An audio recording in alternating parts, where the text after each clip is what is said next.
नमस्कार friends, channel as a peaceful mind में आपका स्वागत करती हूँ। आप वीडियो को लाइक, शेयर और सब्सक्राइब करें। कृपया वीडियो को पूरा सुनें और वीडियो के एंड तक बने रहें। विदुर आगे कहते हैं कि जो इस धारा को अपनी तरफ से हटाकर परमात्मा की तरफ मोड़ दे, उसके सामने यह हाथी, यह राक्षसी, यह काल, यह चूहे कुछ नहीं कर पाते।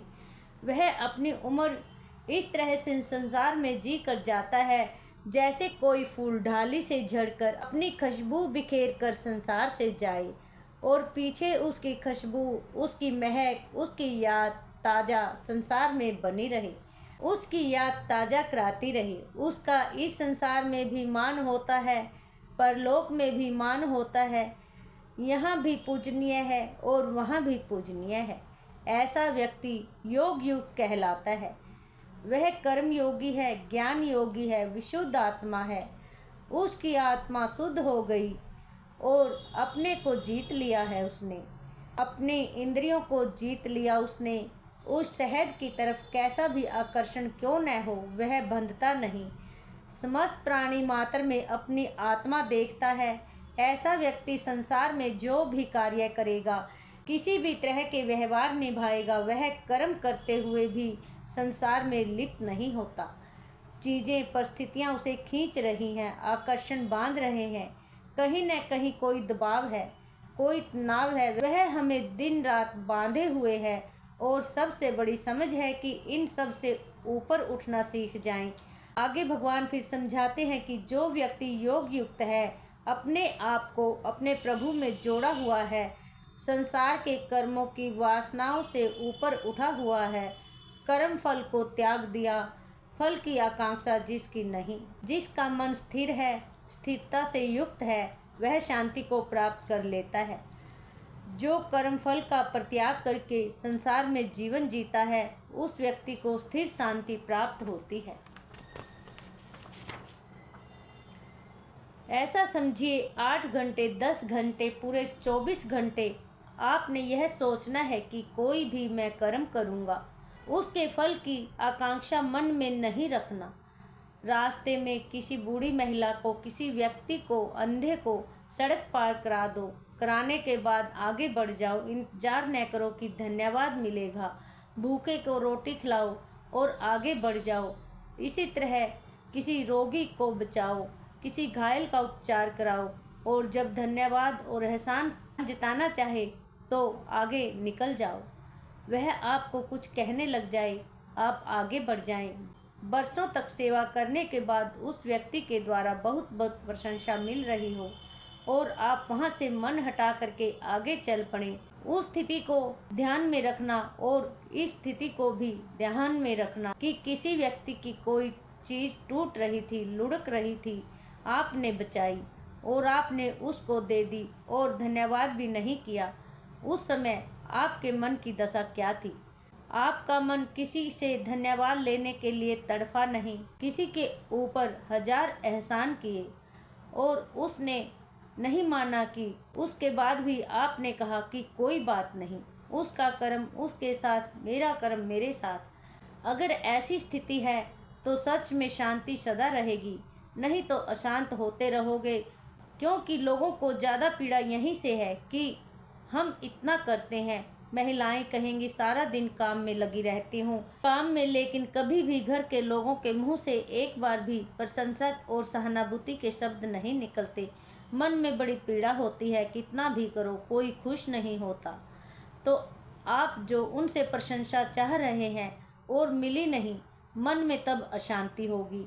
आपने बच्चों को खूब पढ़ाया लिखाया, उनको आगे बढ़ाया, उनको अपने पैरों पर खड़ा किया और आप अब उनसे चाह रहे हैं, बदला लेने की सोच रहे हैं, बदला नहीं मिल पा रहा, फल चाह रहे हैं, फल की इच्छा मन में, तो इसलिए अशांति है। फल की इच्छा छोड़ दो तो शांति आनी शुरू हो जाएगी। यह नियम है। धन्यवाद योग्य कार्य करने के बाद भी धन्यवाद की इच्छा नहीं करना, सहयोग करके सहयोग में सम्मान पाना, धर्मस्थल में जाकर सबसे ज़्यादा सेवा करना और पीछे रहना। तो स्थिर शांति अपने साथ लेकर के चलना। उस स्थिर शांति में आपका परमात्मा मौजूद होगा। और अगर आपने धर्म स्थल में जाकर भी थोड़ा सा किया और ज़्यादा जिताया, निश्चित बात है कि जिस जगह से दुनिया शांति की हवाएं लेती है, आप वहां से गर्म हवाएं लेकर के घर जाओगे और आप कहोगे हम कहाँ पहुंच गए, यहाँ आए थे शांति लेने के लिए और तो अशांति ही मिल गई। अरे वहाँ तो शांति लगातार बह रही है, आपका ढंग ही अलग है, इसलिए आप वहाँ से अशांति लेकर आ गए।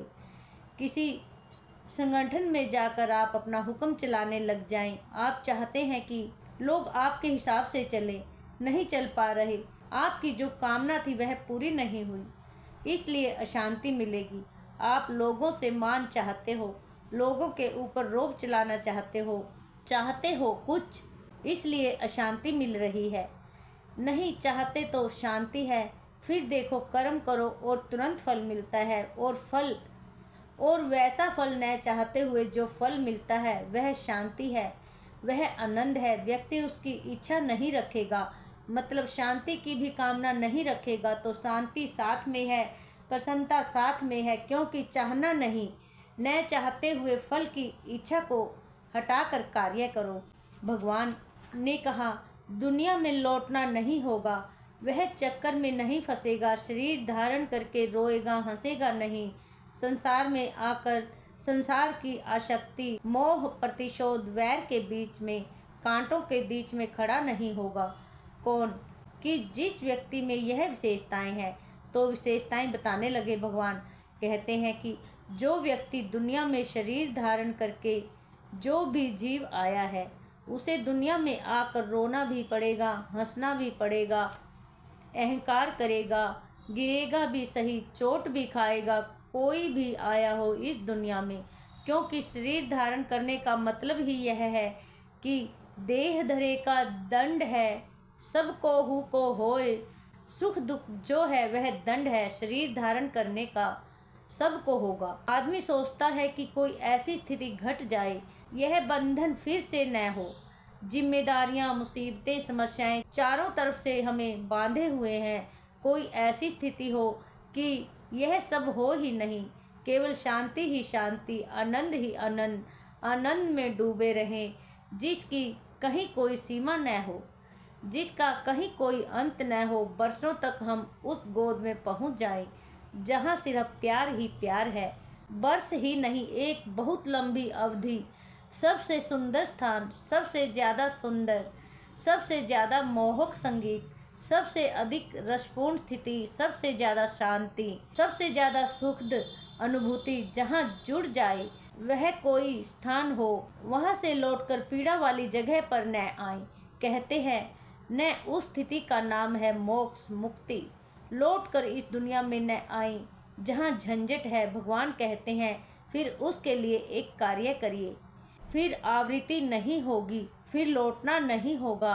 अगर हमारी बुद्धि, हमारा ज्ञान परमात्मा से जुड़ जाए, पूरी शक्ति, पूरी बुद्धि, पूरी समझ भगवान में लगा दो, अपना आपा उसमें जोड़ दो, वह मैं वह, जैसे वेदों में है कि कोई समय ऐसा आए कि भगवान तू मैं हो जाऊं और मैं तुम हो जाए।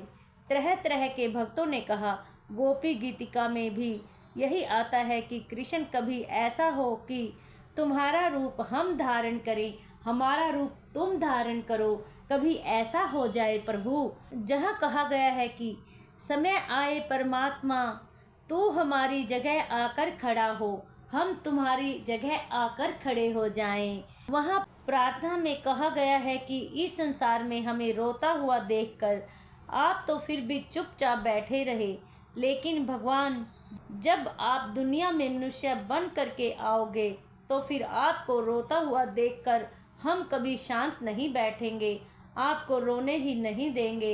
एक बार मौका आ जाए कि आप हम हो जाएं और हम आप हो जाएं, लेकिन यहाँ केवल बात एक है, अपना आपा अपने भगवान में शामिल कर दो। दयालु है प्रभु, दयालुता आपके अंदर दिखाई दे, पूर्ण दयालुता से भरपूर हो जाओ। सर्वशक्तिमान है प्रभु, तो आप भी अपने आप को कमजोर नहीं समझना और समस्त कार्यों में दूसरों की अपेक्षा नहीं करना। सब कार्य अपने स्वयं करने की कोशिश करो, न्यायकारी है भगवान, वह न्याय करता है। सब कार्य अपने स्वयं करने की कोशिश करो, न्यायकारी है वह न्याय करने वाला है। आप भी न्याय करने वाले बनो। वह शुद्ध है, स्वच्छ है, निर्मल है। आप भी मैल से रहित हो जाओ। जैसे जैसे आपके अंदर यह गुण आते चले जाएंगे, आप भगवान की तरफ बढ़ते चले जाओगे और फिर खुदा की है इबादत की खुदा सा हो जाऊं। भगवान की इबादत, उसकी प्रार्थना, उसकी उपासना, उसकी भक्ति तभी चरम पर पहुंचती है। जब हम उस जैसा रूप धारण करने लग जाएं, वैसे ही हो जाएं और अपने आप को उसमें शामिल कर दें, या फिर उसके बंदों को पीड़ा में देखकर अपनी पीड़ा मान ले और अपनी पीड़ा मानकर अपने आप को उसमें गला दें। तो आप सोचिए, जिसकी बुद्धि उससे जुड़ गई, जो उसका हो गया, जिसकी वफादारी अपने परमात्मा में है, जो परिक्रमा करता है तो सिर्फ परमात्मा की। कहा जाता है कि ऐसी स्थिति वाला व्यक्ति सारे संस्कार अपने धोकर अंतकरण को निर्मल करके उस स्थिति में पहुंच जाता है कि फिर उसे आना नहीं होता। फिर वह संसार के चक्कर में नहीं फंसता। कोई बहुत निमन व्यक्ति हो, विद्या से युक्त ब्राह्मण, कोई ज्ञानी, कहीं कोई गऊ, कहीं कोई हाथी, कहीं कोई कुत्ता, कहीं कोई चंडाल, इन सबको कोई ज्ञानी देखे, इन सबको कोई ज्ञानी देखे और सब में अपनी आत्मा का अनुभव करे। चंडाल के अंदर भी वही आत्मा विद्यमान, चंडाल के अंदर भी वही आत्मा विद्या विनय से संपन्न ऊंचाई को प्राप्त कोई व्यक्ति उसमें भी अपनी ही आत्मा, किसी ज्ञानी के अंदर, किसी गौ के अंदर, किसी हाथी के अंदर, किसी कुत्ते के अंदर, सब में जो दृष्टि डालकर देख रहा हो और उसे नजर आए कि एक ही आत्मा सब में है। कहा कि जो ऐसा सम देखने लग जाए। भगवान आगे फिर कहते हैं, काम क्रोध से जो वियुक्त हो गया, जिसका चित्त परमात्मा में लग गया, ऐसा व्यक्ति ब्रह्मा निर्वाण को प्राप्त होगा।